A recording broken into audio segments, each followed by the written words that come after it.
आमचे आजोबा 1991 साली वारले. मग त्यांनी 1995 साली आमची वडिलोपार्जित जमीन कशी विकली? जमीन विकण्यासाठी आमचे आजोबा परत जिवंत झाले होते का, असा सवाल हिंजवडी मान येथील पारखी कुटुंबियांनी उपस्थित केलाय.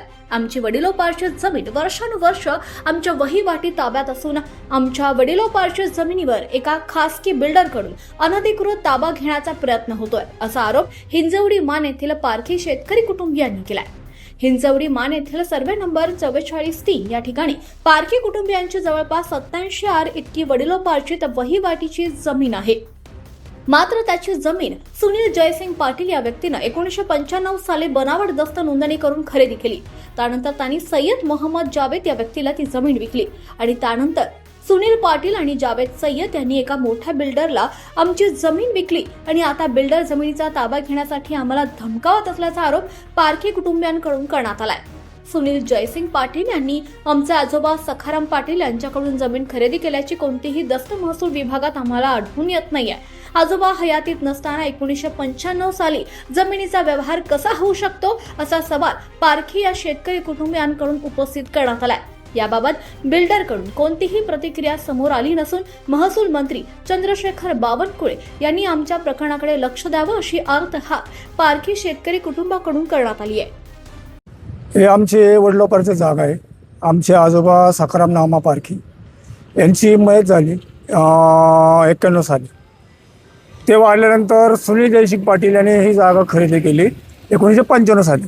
आता मला मुद्दा असा पडतो की जर आमचे आजोबा 91 साली जर वाढले असेल तर सुनील जयसिंग पाटील हा 95 साली जागा खरेदी करू शकतो कसा? आम्ही तर कोणी जागा विकली नाही, कारण त्याचा पुरावा माझ्याकडे आहे. आम्ही जो त्यांनी दस्त नोंदवला आहे 25/52/1995 साली, तो दस्तच कार्यालयात अवेलेबल नाही. आम्ही मान्य दुय्यम निबंधक मुळशी यांच्याकडे अर्ज केले. त्याच्याकडून आम्हाला उत्तर आलं की हा दस्तच आम्हाला सापडत नाही. आम्ही पुण्यामध्ये मिसाळ साहेबांकडे गेलो, त्यांच्याकडे अर्ज केला.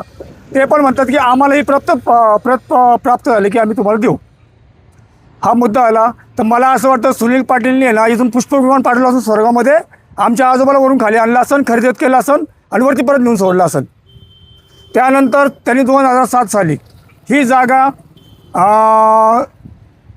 सय्यद मोहम्मद जावेद ह्याला विकली जागा ती 2007 साली. बघा आता कसं तुम्ही, पहिला दस्त सापडत नाही, ह्याने परस्पर जागा विकली.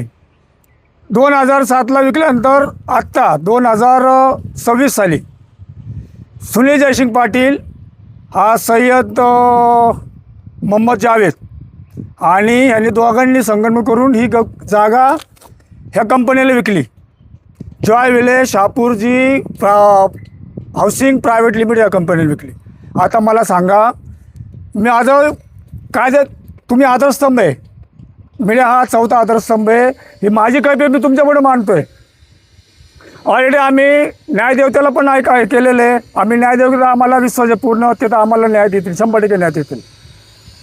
आमचं बावनकुळे साहेब जे आमचे महसूल मंत्री, त्यांना एक माझं निवेदन आहे, साहेब हे पहा तुम्ही काय अनाधांदी कारभार चालला बघा. तुम्ही काहीतरी लक्ष घालावं. आम्हाला हे बघा, इथं परवाशी आम्ही 3 दिवस झाले आम्ही झोपलो नाही. रोज कंपाऊंड येते इथं, रोज कंपाऊंडला कुठलं गुंड पाठवते. ही कंपनी इतकी हरामखोर कंपनी देते, आम्हाला हॅरेसमेंट करते, ताबा घ्यायचा प्रयत्न करते. ही कंपनी आहे जॉय विले शापूरजी हाऊसिंग प्रायव्हेट लिमिटेड. हिचे गुंड, या कंपनीने पाळलेले गुंड हे आम्हाला त्रास द्यायचं काम करतात. आता हे कब्जा करतात सगळे. हे बघा तुम्ही, बघा इथं आता इथं खोदून ठेवलेलं आहे. आम्हाला आतमध्ये जायला रस्ता नाही. आम्हाला एवढा चिखल आहे.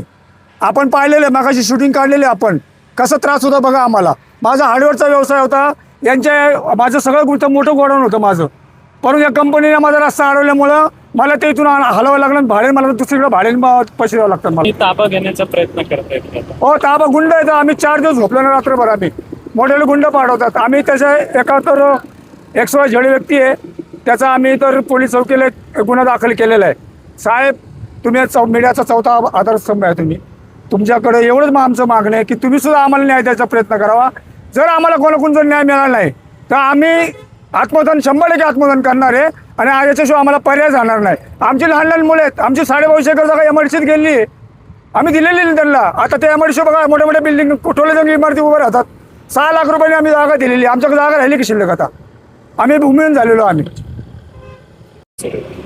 आता बघा सांगायचं म्हणायचं Shapurji Pallonji Joy villa private limited एक गृह प्रकल्प मोठा इथं उभारत आहे आणि हे उभारत असताना सदर जागा ही आमची कुठल्याही प्रकारचं दस्त न होता परस्पर त्या जागेची आमच्या जागेची त्यांनी जावेद सय्यद म्हणून एक व्यक्ती आहे आणि सुनील पाटील म्हणून ही व्यक्ती ह्या इस्मांकडनं खरेदी करून स्वतःच्या नावावरती करून कुठल्याही प्रकारचं आपलं हे न काढता सर्च रिपोर्ट न पाहता काही न पाहता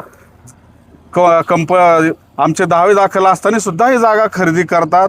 म्हणजे ह्यांचा हा एकदम ह्या माणगावामध्ये अनेक शेतकऱ्यांना असा फसवणूक करून फ्रॉड करून त्यांच्या जागा लाटायच्या लुबाडायच्या ह्या शापूरजी पालनजीने हा धंदाच मांडलेला आहे. मानमध्ये येऊन जागा घेतात आणि आमच्या शेतकऱ्यांना भूमिहीन केले. आम्ही जवळपास MIDC IT पार्कसाठी 22 एकर जागा आमच्या कुटुंबियांनी दिलेली आहे आणि ह्या पुढं आता आम्हाला जागा राहिली नाही, आमच्या मुलांना जागा राहिली नाही. आम्ही आता भूमिहीन व्हायच्या मार्गावरती आहे आणि हे लोक इथं आलिशान बंगले बांधून राहण्याचा प्रयत्न करतात. हे आमच्या जीवावरती आमच्या वाडवडिलांच्या ज्या प्रॉपर्टी आहेत त्या प्रॉपर्ट्या लुबाडून आणि आम्ही हे शेतकरी अजून भरपूर शेतकरी आमच्याबरोबर आहेत. अजून भरपूर शेतकऱ्यांनी फसवलेलं आहे. आमच्या कुटुंबाचा जवळपास 31 वर्षापासून ताबा आहे. त्या जागेवरती आमचं ताबा आहे.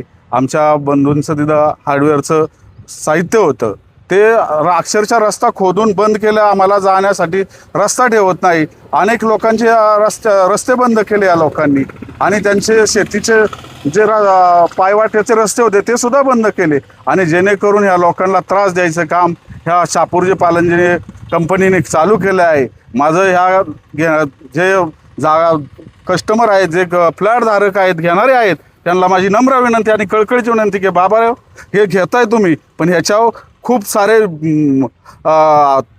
बेकायदेशीर प्रकारे खरेदी खत केलेले आहे आणि ह्याच्या दावे प्रलंबित असून सुद्धा ही जागा घेतात विकतात खरेदी म्हणजे ह्यांच्याकडे महसूल खातं अगदी ह्यांच्या दावणीला बांधलेलं आहे. हे काय करतात हे अदर पर्सनला ही ताबा घेण्याचं एक कॉन्ट्रॅक्ट दिलेलं आहे. पत्रे लावायचे कॉन्ट्रॅक्ट द्यायचं आणि त्या लोकांना सांगायचं तुम्ही रात्रंदिवस काय झालं तरी झालं आम्हाला हे कंपाऊंड झालं पाहिजे. मग ते रात्री अपरात्री येऊन कंपाऊंड ताबा मिळवण्याचा प्रयत्न करतात आणि आमच्या कुटुंबाला हॅरेसमेंट करतात. आज गेले 2-3 दिवसापासून ते कुटुंब अक्षरशः आहे ना आमची झोपली नाही लोक की त्यांना ताबा पूर्ण रात्र जागून काढतात की कधी येऊन ताबा घेतील आणि आम्ही पोलीस चौकीला तसं निवेदन पण दिलेलं आहे. पोलीस सुद्धा सहकार्य करतात. हे आम्हाला शापूरजी पालनजी ही जी हाऊसिंग गृहनिर्माण प्रकल्प उभारत आहे ही कंपनीच आम्हाला त्रास देत आहे. ही त्यांचे भाड्याचे गुंड लावून आम्हाला ताबा घ्यायचा प्रयत्न करतात. त्यांचे अधिकारी येऊन आम्हाला आमच्या लोकांना धमकावत आहे सांगत आहे तुमचं काहीच चालणार नाही तुम्ही पुढं जा. आम्ही कायदा सुव्यवस्था अक्षरशः यांनी धाबे बसवलेली आहे आणि अख्खे म्हणजे आपण म्हणतो ना शासकीय यंत्रणा यांची गुलाम आहे. अक्षरशः इथं भारताचं संविधान असन लोकशाही असन आणि न्यायदेवता असन ह्यांचा अक्षरशः अपमान करायचं यांनी चालवलेलं आहे.